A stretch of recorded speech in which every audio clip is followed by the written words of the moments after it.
February 21st is an important date in extinct animal history. As of 2024, today marks the 106th anniversary of the death of Incus, the last known Carolina parakeet in existence. Carolina parakeets were gorgeous birds with green bodies, yellow heads, and bright orange and red faces. The Seminole called them Pusi la Nei, head of yellow. The birds were 12 inches long.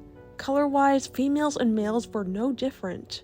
The only distinctions between the sexes was that males were slightly larger than their female counterparts. Chicks, 2 to 5 per clutch, were born gray, but developed their green feathers and eventually their orange and yellow feathers with age. They were as noisy as they were colorful, living in flocks of up to 300, their screeches heard for miles around. The Carolina parakeet is divided by 2 subspecies separated by the Appalachian mountain ranges.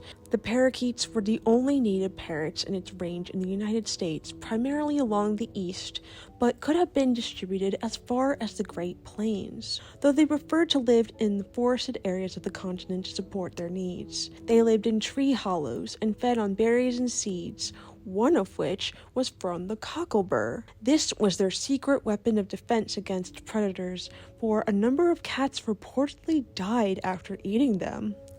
But alas, their poisoned flesh could not save them from their greatest enemy of all. Humans perceived the birds as pests for raiding farmers' crops, but the birds didn't have much of a choice, really, for their forest habitat was continuously being reduced by colonizers, leading them to pursue other food options. Grains and fruit were widely available.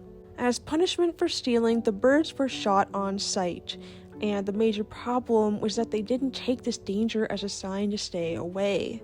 Flocks would soon return to the ground with their fallen brethren as if they hadn't been made an example of. Aside from being killed for sport and food, they were also very much coveted for their feathers. During the time period in the 1800s, it was all the rage for ladies to wear feathered hats and feathered brooches. Birds that didn't get murdered became part of the pet trade. They were said to make very good companions, actually.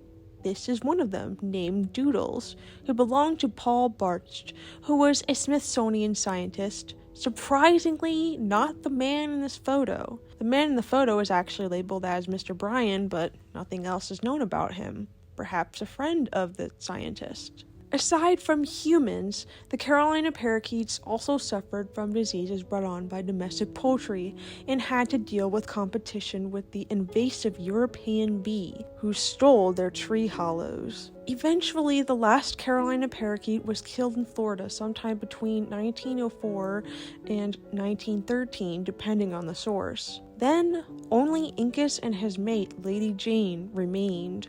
They were paired together in the Cincinnati Zoo as part of a breeding program to increase Carolina parakeet populations. And over the course of 32 years, they produced many eggs, but for some strange reason found entertainment in rolling them from the nest, as if out of spite. As if they knew that it was a pointless endeavor to save their species. Lady Jane sadly died in 1917. Overcome with grief at losing his beloved mate, Incus joined her a year later. The extinction of the species was announced 21 years later in 1939. You want to know something crazy? Incus lived in the same aviary as Martha, the last passenger pigeon. What are the odds that not one, but 2 endling bird species would go extinct in the same zoo, in the same building, in the same cage? Somehow, unlike Martha, Incus's frozen body never arrived at the Smithsonian Institution. Efforts have been made to recover this long-lost specimen, but to no avail. Poor Incus remains missing to this very day.